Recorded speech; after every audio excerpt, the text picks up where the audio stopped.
यथा योग्य भोजन बहुत कम लोग खाते। महात्मा बुद्ध ने कहा है, सम्यक आहार, सम्यक विहार और सम्यक व्यायाम और सम्यक ध्यान, संतुलित भोजन केला खाना है। एक अच्छे केला में 200 कैलोरी एनर्जी होती है, 200 कैलोरीज एनर्जी। आपने 10 केला खा लिया, 2000 कैलोरीज अंदर चला गया। अब 2000 कैलोरीज एनर्जी यदि खर्च नहीं करो, कहाँ खर्च करो? पसीना निकलना चाहिए, हार्ड वर्क करना चाहिए। इसलिए जिनका सिटिंग वर्क है, बैठने का कार्य, चेयर वर्क, उनको एक केला काफी है। जो कुदाल चलाते हैं, मक्का में काम करते हैं, कोई 5-6 केला खा ले, कोई बात नहीं। जो चेयर पर बैठकर काम करते हैं, उन्हें 1 गुलाब जामुन खाना चाहिए। और जो खेत में काम करते हैं, वे 10 भी खा सकते हैं, कोई फर्क नहीं पड़ेगा। उनको न शुगर होगी न कोई बीमारी होगी, सब ठीक रहेगा। जब लगेगी ऊपर से धूप और चलेगी कुदाल और बहेगा पसीना, तो सब बीमारी पसीना में निकल जाएगी। जिसके शरीर से पसीना नहीं निकलता है, तो समझ लो बीमारी अंदर बैठती चली जाएगी। पसीना थोड़ा निकलने दो, पानी पियो। एक डॉक्टर ने मुझसे बताया कि पानी खूब पियो, बीमार होगे ही नहीं। और जिस दिन पानी कम पियोगे, उसी दिन बीमार हो जाओगे। पानी, इसलिए जगह जगह लिखा होता है जल ही जीवन। क्या लिखा होता है? जल ही जीवन। आपको 1 महीना तक भोजन न मिले, जिंदा रह सकते हैं, लेकिन 1 महीना पानी न मिले तो आप मर सकते हैं। और ऑक्सीजन, 10 मिनट ऑक्सीजन न मिले, 5 मिनट न मिले, 1 मिनट न मिले तो मर सकते हैं। कितनी अमूल्य है ये हवा। आसपास के वातावरण को भी शुद्ध रखो। इस वायुमंडल को शुद्ध करने का काम सबसे अधिक पेड़ पौधे करते हैं। इसलिए आप दिल्ली में जाइए, बॉम्बे में जाइए, बेंगलोर में जाइए, हांगकांग में जाइए, देखिए वहां पर सबसे अधिक पेड़ पौधे लगे हुए। राष्ट्रपति के निवास में दिल्ली में बहुत बड़े बड़े पेड़ पौधे लगे। दिल्ली का जितना प्रदूषण है वो सब पेड़ पौधे खत्म कर रहे हैं। गांव में जो हरी भरी फसलें हैं, ये भी प्रदूषण खत्म करती हैं। ये जो बड़े बड़े पेड़ लगे हैं, सरगवा, पपीता, बबूल, सेमल, आम, ये सब प्रदूषण खत्म करते हैं, वायु को शुद्ध करते हैं। जिसके घर में तुलसी का पौधा और जिसके घर के पास में पीपल का वृक्ष, तो समझ लो उसके पास का वायुमंडल पूरा है स्वच्छ, फुल ऑक्सीजन शुद्ध है। वहां कोरोना नहीं आएगा ना, वहां खूब ऑक्सीजन है। तुलसी का पौधा रात में गमले में लगा करके अपने कमरे में रख लो।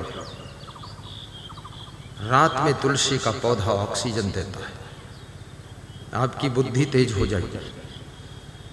जो बच्चे पढ़ते हैं, उनके माँ बाप अपने बच्चे के कमरे में रात में तुलसी का पौधा गमले में रखते हैं, सवेरे निकाल कर बाहर कर दो।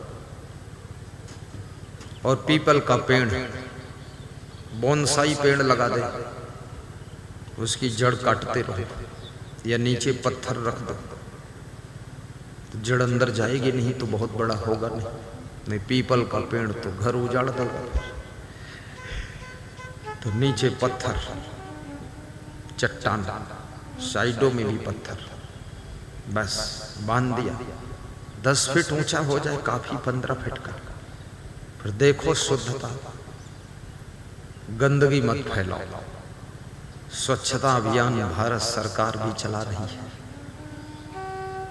शौचालय घर घर बन रहे हैं।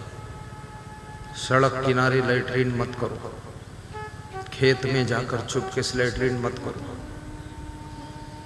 खेत का पानी खेत में, घर की लैट्रीन घर में, शौचालय में। फ्रेश होइए, फ्रेश होने से पहले 1 बाल्टी पानी डालिए शौचालय में, फ्रेश होने के बाद 2 बाल्टी पानी डालिए। मल को वहाँ ऊपर भरा मत रहने दो, पानी डालकर बहा दो, गटर में जाने दो। सरकार ने शौचालय बनवाए थे कि लोग फ्रेश होंगे। उत्तर प्रदेश में एक आदमी शौचालय में किराना की दुकान खोलकर बैठा था। लोगों ने कहा ये शौचालय लैट्रीन के लिए है, तो किराना की दुकान खोले है। बोले सरकार बेवकूफ है, हमें दुकान की जरूरत है, टट्टी की जरूरत ही नहीं। बोले दुकान खोलेंगे आमदनी होगी, हमें दुकान सरकार देना चाहिए। सरकार दुकान भी देगी आपको, सब कुछ देगी, क्योंकि आपकी वोट में ताकत है। जिसको आप वोट देंगे वही सरकार बनेगी, वोट नहीं दोगे और नहीं सरकार बनेगी। सरकार स्वतंत्र नहीं है, जब चाहो तो सरकार 5 साल बाद तुम हटा सकते हो। सरकार का पत्ता साफ, सरकार तुम्हारे लेबल में आ जाएगी और जिसको चाहो उसको सरकार बना सकते हो। ये तुम्हारे बटन दबाने से काम होता है। लेकिन बटन दबाने वाले 1 बोतल दारू के नाम पर बटन दबा देते, 1 मुर्गा के नाम पर बटन दबा देते, 1 मुर्गा के नाम पर सरकार बना देते। अरे विवेक करो, 1 मुर्गा के लिए, 1 बोतल के लिए, 1 साड़ी के लिए, 2000 रुपयों के लिए क्या देश की कमान किसी गलत आदमी के हाथ में आप सौंपेंगे? ये बहुत बड़ी गलती है। मुर्गा छोड़ दीजिए, दारू छोड़ दीजिए, अपना सुधार कीजिए, लालच छोड़ दीजिए और मेहनत कीजिए। और बटन वो दबाना है जो व्यक्ति हमारे देश को आगे ले जा सके, देशवासियों का सम्मान बढ़ा सके, हमारे बच्चों की शिक्षा और संस्कार का ध्यान दे सके। कौन सरकार है जो संस्कार का ध्यान देती है?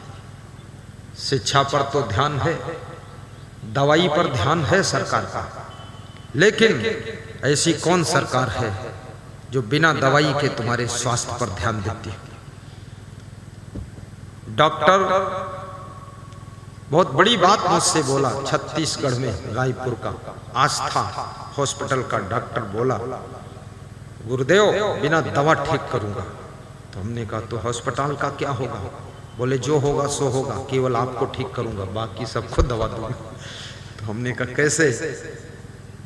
बोले बस खान पान सुधारने से। तो हमने कहा सुधारो, बताओ क्या बताते हो? हम तुमको सबको बता देते ताकि डॉक्टरों का भी बंटा धार हो जाए। लेकिन तुमको कितना ही बताएं तुम मानोगे नहीं, सुन लोगे, ताली बजा दोगे, उसके बाद फिर पंचों की बात सर पर और खूंटा वही दर पर। तुम करोगे वही काम। तो उसने बताया 8 बजे सभी मनुष्यों को, नर नारियों को कुछ न कुछ नाश्ता खा लेना चाहिए 8 बजे। कभी कभी भूल हो गई, कोई बात नहीं, 9 बज गया, लेकिन 8 बजे। और शाम को बताया 7 बजे से 8 बजे शाम का भोजन बहुत हल्का लेना चाहिए, 1 रोटी, थोड़ी सब्जी, थोड़ी दाल, बस। चावल गर्मियों में ले सकते हो, सर्दियों में नहीं, शाम को। और दोपहर में 11 बजे से 12 बजे तक भोजन, रोटी, दाल, चावल, सब्जी सब लीजिए, भरपेट लीजिए। और उसने बताया 1 टुकड़ा जब मुंह में डालो, कम से कम 21 बार उसको चबाओ। तो जो मुंह में लार बनती, लबास बोलते, लबास, लबरा, लबास, तो उसमें लार मिल जाती है। तो 40% भोजन मुंह में ही हजम हो जाता है। और फिर जब अंदर जाता है तो 60% मेहनत आंतों को करना पड़ता है, लीवर को करना पड़ता है। और तुम चबाते ही नहीं, तो जो मुंह को काम करना था, लार को काम करना था, वो आंतों को करना पड़ता है। इसलिए पेट बहुत खराब होता है। तो चबाना सीखो। कौन चबाएगा? कोई नहीं चबाता है, सब धड़ाधड़। और उसने बताया पानी जब पियो तो मुंह में थोड़ा रोको, 2 सेकंड रोको और मुंह में इधर उधर पानी को लुढ़काओ, घुमाओ, उसके बाद घूंट जाओ, फिर दूसरा घूंट लो तो उसको रोको आधा सेकंड, 1 सेकंड। लोग रोकते कहाँ? नांद में मुंह लगाती ना, पूरा gutter gutter gutter gutter P जाते हैं, गट गट गट। कुछ नहीं लोगों को देखा तो मुंह फैला देते, ऊपर से बोतल डालते, बोतल भी बराबर गिर रहा, पानी अंदर बराबर जा रहा। ये कोई पाइपलाइन में डाल रहा है क्या?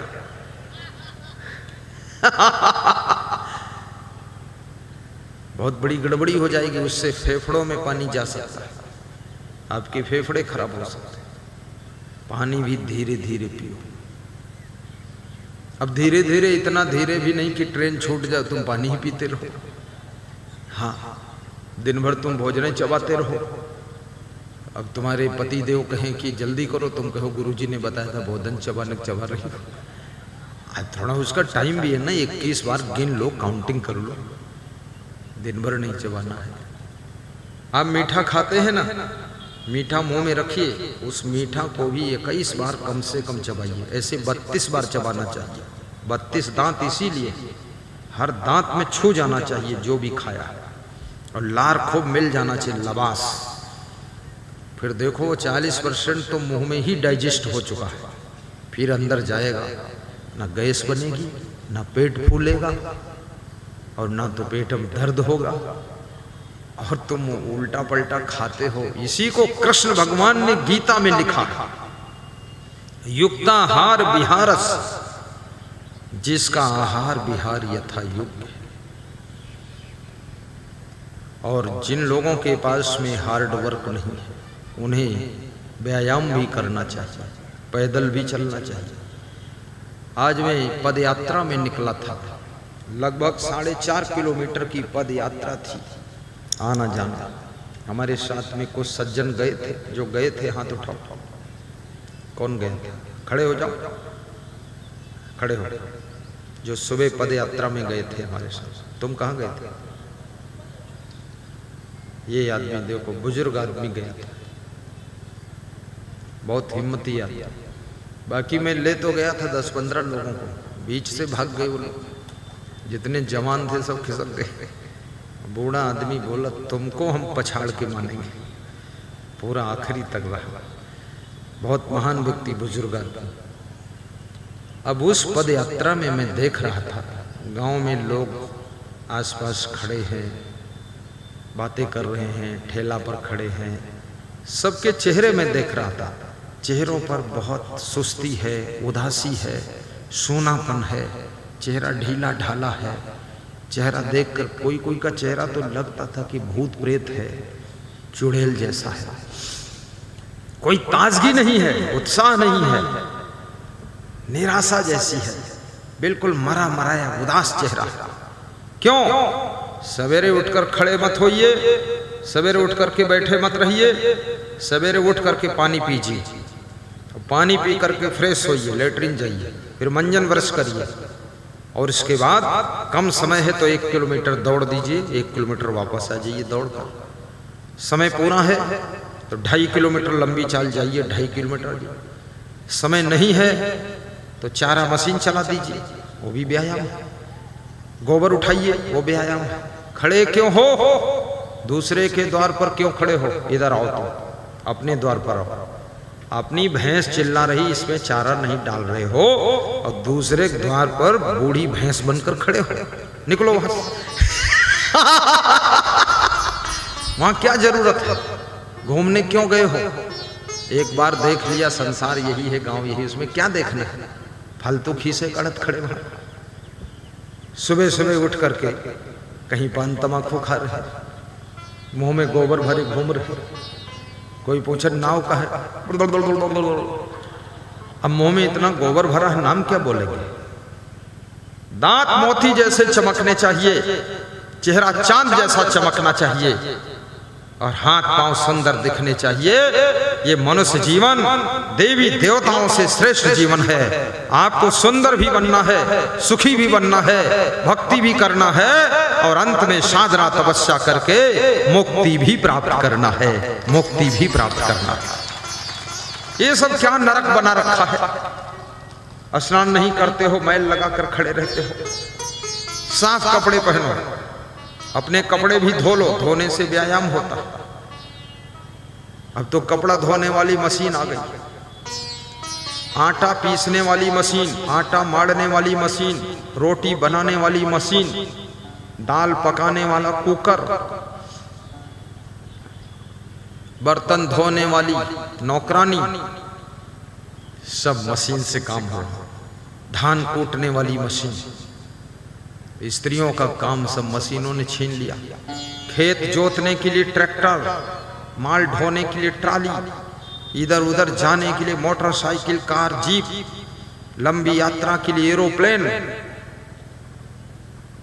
आलू बोने के लिए मशीन, आलू खोदने के लिए मशीन, गन्ना बोने के लिए मशीन, गन्ना काटने के लिए मशीन, गन्ना पेरने के लिए मशीन, गन्ने की शक्कर बनाने के लिए मशीन, और खाने के लिए तुम।